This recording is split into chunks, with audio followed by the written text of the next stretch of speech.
નમસ્કાર દર્શક મિત્રો, આપ જોઈ રહ્યા છો અરવલ્લી ગુજરાત ચેનલ।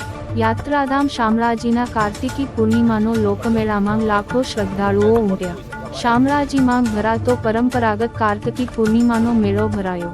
ચૌદસ અને પૂર્ણિમા એમ 2 દિવસ ભરાતા આ મેળામાં લાખોની સંખ્યામાં ગુજરાત તેમજ રાજસ્થાનમાંથી ભક્તો શામળાજી ખાતે ઉમટ્યા અને મેશ્વો ડેમની તળેટીમાં આવેલા પવિત્ર નાગદરા કુંડમાં સ્નાન કરી ભગવાન શામળિયાના દર્શન કરી પોતાની માનતાઓ પૂરી કરી।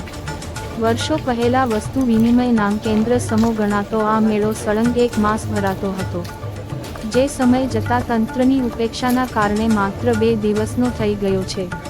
ત્યારે ચૌદસ અને પૂર્ણિમા એ ભરાતો આ મેળામાં ગુજરાત, રાજસ્થાન તેમજ પંચમહાલ સહિતના રાજ્યોમાંથી લાખોની સંખ્યામાં ભક્તો શામળાજી ખાતે ઉમટ્યા અને ભગવાન શામળાજીના દર્શન કર્યા।